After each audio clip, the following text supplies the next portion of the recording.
I'm Abby Gehring, and this is Colorado News. We received reports that approximately 2:30 a.m. this morning, Bob Sheldon was murdered in the park. Witnesses say that the suspect was a greaser who picked a fight with 5 socials along with his other greaser friend. Socials say they fought back purely out of self-defense. Witnesses are saying that the 2 greasers took the fight a little out of hand when one of them pulled a switchblade out and used it to murder Bob Sheldon. Witnesses say this is when they fled the scene. We have not seen or heard anything about the suspect since then. It is suspected that they fled to Texas to escape conviction.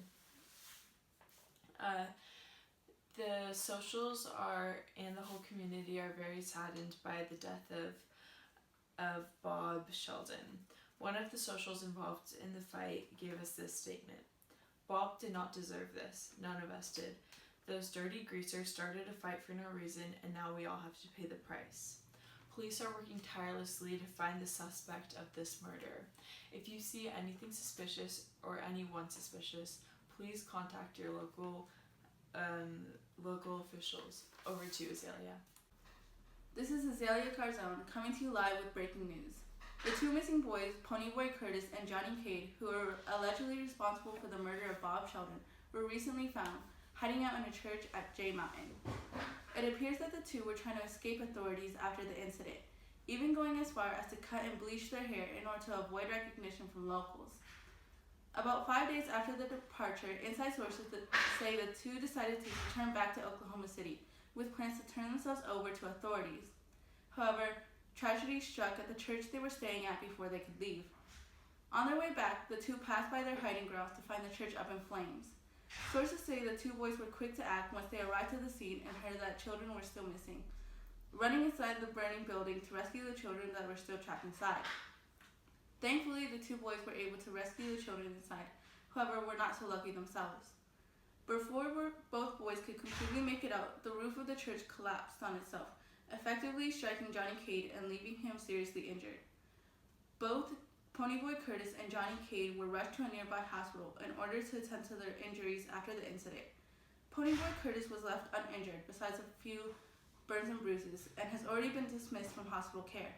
However, Johnny Cade arrived at the hospital in critical conditions, suffering from severe shock and multiple third-degree burns. Additionally, the piece of burning timber that had fallen on him left his back broken and will likely leave him paralyzed for life. Doctors are doing everything they can to ease the pain. However, due to the severity of his injuries, it's unclear whether or not the young teenager will survive. Locals are regarding the 2 boys as heroes for selflessly running into the burning building to save the children, despite the fact that it had put their own lives at stake. The families of the saved children give their undeniable gratitude to the boys and wish Johnny Cade a full recovery. Meanwhile, local officials are still trying to figure out the cause of this horrific incident, but also send their gratitude to the 2 boys who had acted before they were able to arrive to the scene. It is impossible to imagine what would have happened to the young children had they not been there to save the day. Did you already turn it off? This is your local news, Gabriella reporting in from my studio office. Just in breaking news, 2 local cliques have had a major fight in which police were called in to stop the fighting between the greasers and socials. Yet when the police arrived at the scene, the 2 gangs had already left the scene. A local resident who witnessed the fight said that the fight broke out around 7 p.m.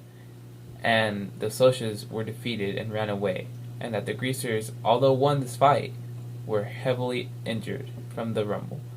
In other words, local boy who was crowned a hero recently passed away in the hospital due to his injuries accumulated rescuing children from a burning abandoned church. Johnny Cade was only 16 years old. The mourning of this loss is heard throughout the community, and the locals here are in disbelief of the occurrences that took place. Ponyboy Curtis is the other local hero who helped Johnny Cade rescue these children from the church and is expected to make a full recovery. The effect of this death caused a dear friend of Johnny Cade, Dallas Winston, to rob a local grocery store and run off, where police were called in to pursue this criminal, in which they ended up shooting Mr. Winston as he pulled an unloaded concealed weapon from his waist, and he was gunned down on that street. There is no confirmation of the connection between Johnny Cade and Dallas Winston, but police are investigating the cause of the crime to try to understand the reasoning of the robbing. This is Gabriel Ayala signing out.